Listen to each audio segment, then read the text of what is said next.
Hey there, friends. We are going to be painting a beautiful bouquet of flowers today. This is going to be a multimedia piece, so we're going to use more than one art supply to get this to come together.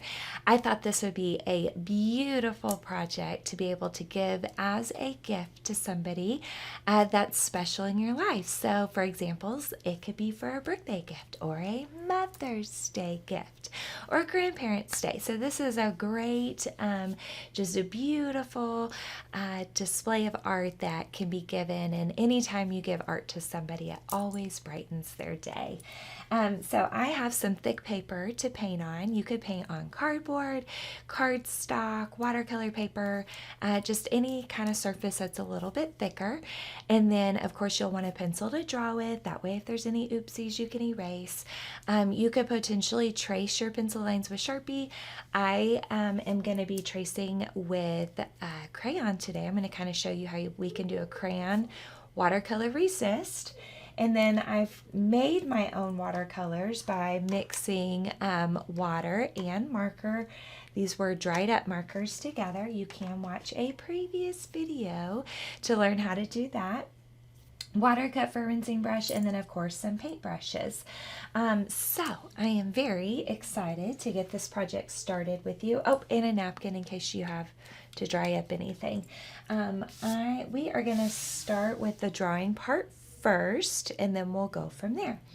Remember, you are your own special artist, and your drawing does not have to look like my drawing. I am going to do the vase first, and actually, you know what? Well, maybe I'll go a little off-center today. Sometimes it's fun just to switch it up. So I've got a little bit of a curve line going on right there. And then I am going to bring my little bit of a curve line in. And then we'll do a little bit down. And then we'll kind of curve back out and down. So curve and then vertical. Of course, does not have to be perfect, please. And then we'll bring this across and across and across. So it's almost like a little bit of a mason jar, right? Then we are going to do our flowers. So I've got a little bit of an oval, and then I am going to do a curve and a curve and a curve and a curve and a curve. So it looks like a U, U, U, almost a U, part of a U, if you think about it, right? And then we'll put one up here. U, U, U, U, U.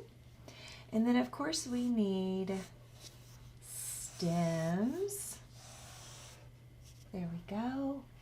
And I am going to have a little tag kind of hanging off of my flower.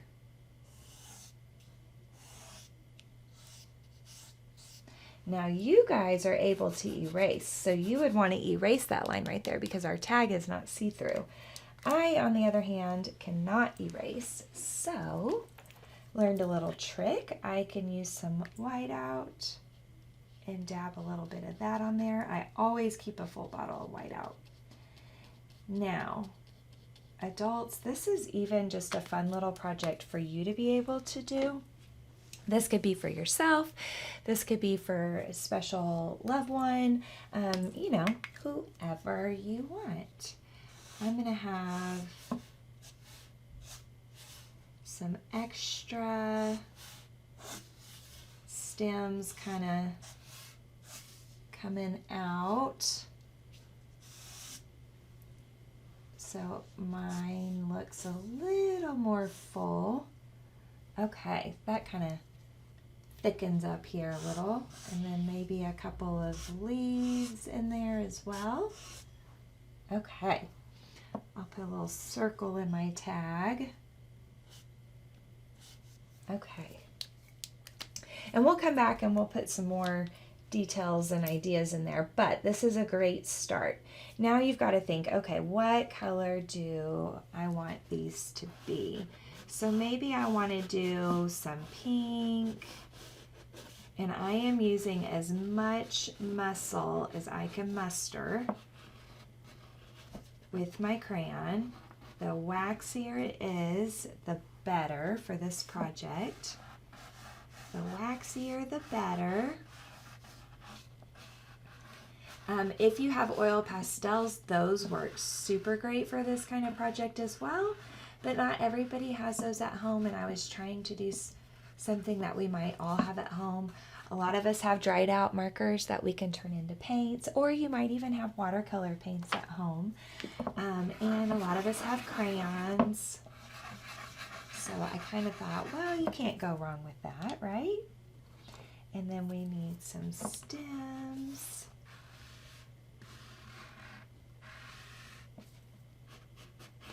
There we go.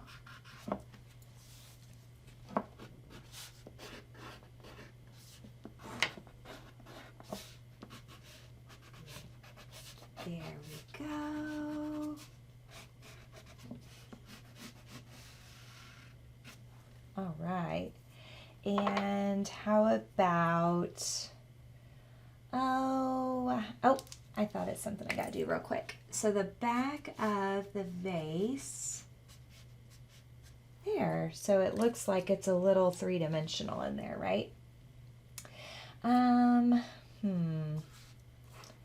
What color for my face? I'm kind of feeling like I might want to do blue, maybe?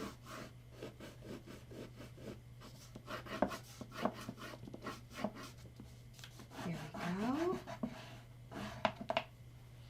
And I'm going to take and put a little bit of a curve in my vase right there. A little bit over here. There, that's kind of fun. Okay, and then we'll think about the tag here in a little bit. This would be a great opportunity to, to put to Mama, love, Kimberly, or however you want to do that, okay? So now, with your paintbrush, and I always encourage when we're painting to do, I'm just going to go ahead and fill this in, to do smaller brushes in smaller areas, bigger brushes in bigger areas. And I also encourage when you're using watercolors to do, like if I wanted to do the yellow first, let it dry. While it's drying, I could work on the vase.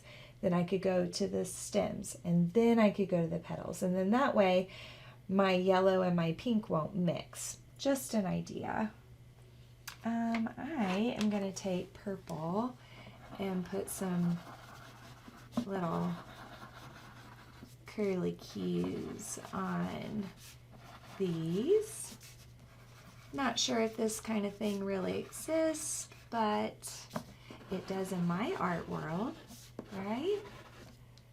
Which is the most fabulous part about art, is you can just kind of make stuff up, right? And it can become your own little reality, as long as you remember that you made it up. Okay, so if I do the centers, put a little, whew, that is bright. And I might grab just a smidge of orange. Put just a smidge of orange in there and let those kind of bleed. Clean my brush because I'm switching colors. And then I can get some blue. Oh yes, that blue is intense. I love it. The more markers you use and the less amount of water, the more intense your watercolor paint will be. And I think I'm going to fade from blue to purple. And then the more water you use and the less paint or marker, your colors are going to be lighter. So I went from blue to purple.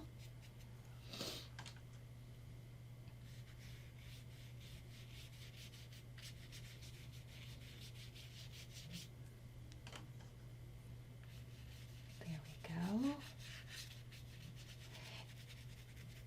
And notice that you can really see the blue crayon down here by the purple, and that is because it's a different color, but the crayon is resisting the watercolor paint, so it pushed it away, which is pretty cool. I love it. I love how that fades.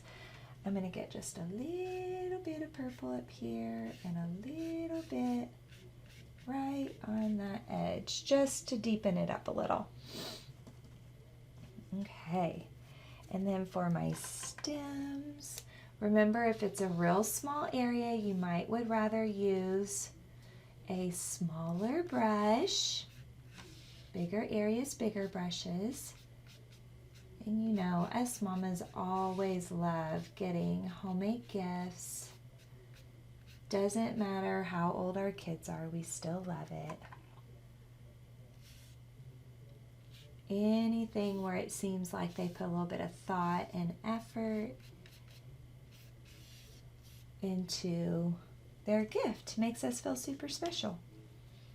Okay, and then we'll get into some pink.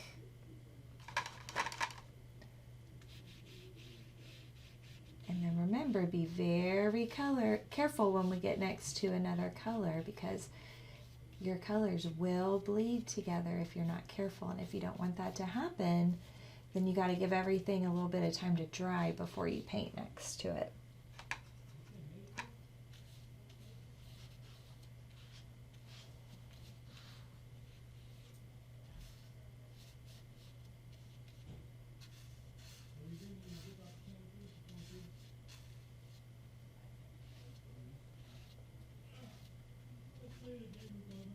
There we go. So work on getting those little petals all filled in. And I could even, let's see what happens if I get just a smidge of red.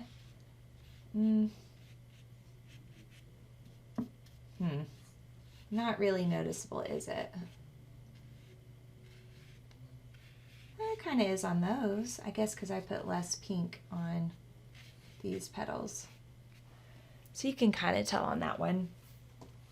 And then I was thinking for the background just to do kind of a soft background. And so one thing that you can do on watercolor paper that's pretty cool is you can wet it first and then you can put your color on. And that's pretty cool how it's dripping like that. Get just a little bit of orange. Ooh! Okay, I said a soft background, but man, kind of going intense here, aren't I?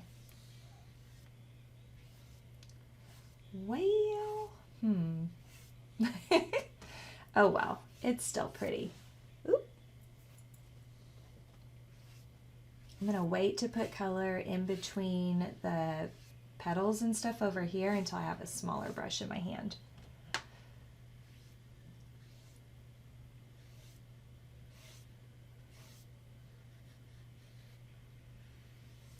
Be careful around my tag. Maybe I want to leave my tag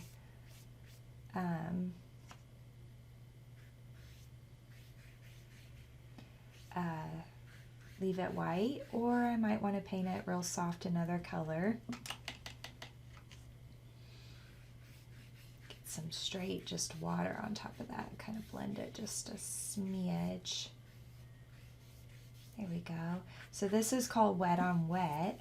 Now yours isn't going to run like this unless you hold it up. So it's up to you what kind of look you're going for. If you don't want it to run, then keep your paper flat and this won't happen. But wet on wet technique is kind of fun and cool. The kids are always like super mesmerized by what happens with their colors when they do wet on wet. Okay. And I'll switch back to this smaller brush and grab some color to put in between in here. Be careful so we don't mix in with our flowers or our leaves and stems and stuff.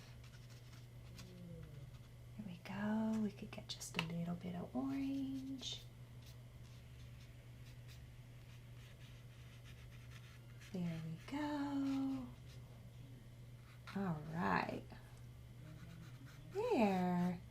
So we get all of that kind of painted in how you want it. That's pretty. Pretty bright, but it's pretty. Right?